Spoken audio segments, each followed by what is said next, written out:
Hi, beautiful lady. My name is Gianni, and welcome to my channel. I guide spiritual women through their infidelity healing journey into self-love, into self-worth, and into happy marriages. So today, I'm going to be discussing a topic that is super duper important when you're healing from infidelity, and that is triggers. What are triggers? How do you heal from triggers? And how do you handle it when a trigger comes up? And so stay tuned to the end of the video so I can give you additional resources so that you can move forward in your infidelity healing journey.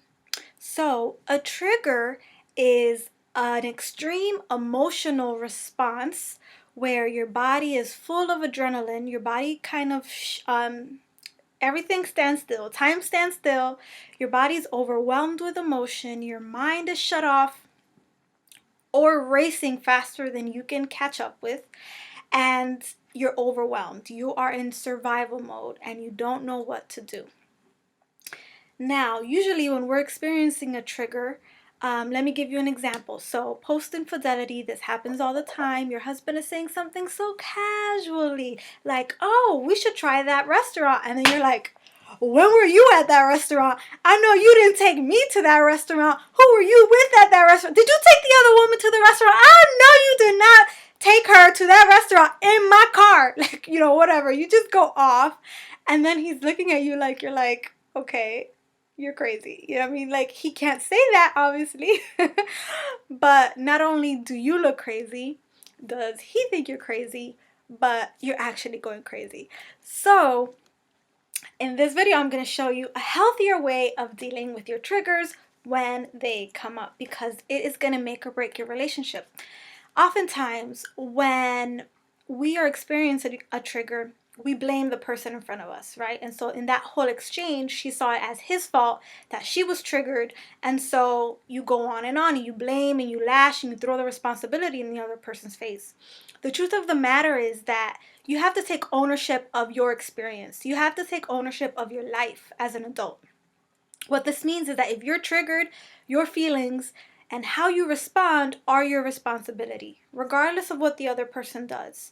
Your job as an adult is to handle you, is to master yourself. Whether or not they deserve it, it doesn't matter. You're grown, be grown, right? And so this is often one of the hardest parts of the healing journey, is because, oh, that's my kitty cat. This is often one of the hardest parts because we're so stuck in blaming and making the other person responsible that we want them to fix it. However, we have to realize that we're in charge of us. We can't control other people, but we can control how we act. And there's no way that I'm going to make someone else make me crazy. When you're experiencing a trigger, it is the accumulation of any time in your past that you've experienced that particular pain. Right? So infidelity brings it up because it's such a deep wound that all the wounds that you've ever had in your life, all the insecurities, any doubt, any fear, all the lack of confidence comes up in order to be healed. It is a gift from the universe telling you, hey, red alert, ding, ding, ding, ding, ding, you have to deal with this. And so that is all a trigger is. So he's not responsible for your trigger. He's giving you a gift because it's an opportunity for you to go within and really deal with it. Because whatever it is you're experiencing in that moment came up a long time ago. So you can't think of it right then because your brain is shut off. And so you don't want to respond because you're in fight or flight. Your brain is full of adrenaline and is not responding.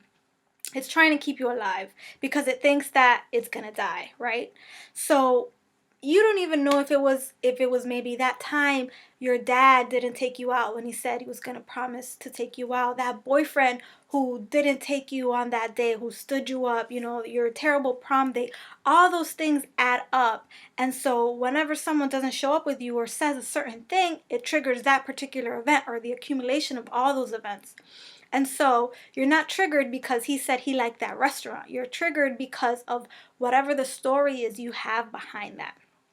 And so what we're doing now is we're going to heal it. So in that situation, and you're in the car, and he's driving, and he says that, what you do is nothing. You stay zipped up, zipped up.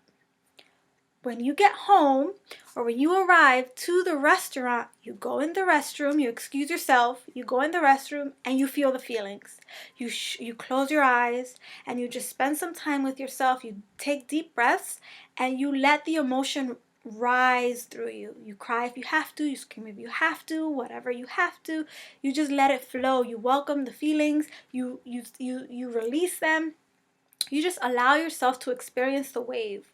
Emotions are energy emotion. They just want to flow through you. They don't want to stay inside your body. And so you just want to feel it. You just want to allow it. And I promise you that the more you do this, that particular trigger is going to heal. So it'll happen less and it'll happen to smaller intensities. So you will realize that you'll be in the same situation and you might be bothered, but you're not going to explode anymore. You're not going to feel this rush of adrenaline. You're not going to, you're not going to go red in the face. So that is how you start to heal those triggers, because emotions just want to be felt. You don't have to be afraid with them. It doesn't mean anything's wrong. You don't want to lash out at the other person, because then you say something crazy and then the other person is left, like hurt and lashed out. It's like giving someone a beating and then expecting them to be there with you afterwards. When you're like, oh, I'm sorry, I didn't mean it, I wasn't thinking it. Like, I mean, what do you even say?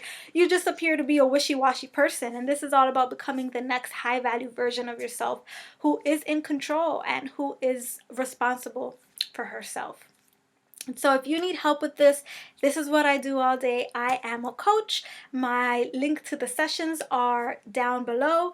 Also, I have a digital program called Heal Your Heart Intensive. If you really want to transform your life to be completely trigger proof, to elevate yourself, to get in touch with your intuition and completely heal your past, that digital program will also be available in the description box below. Thank you so much for watching. I love you so much. Until next time, bye.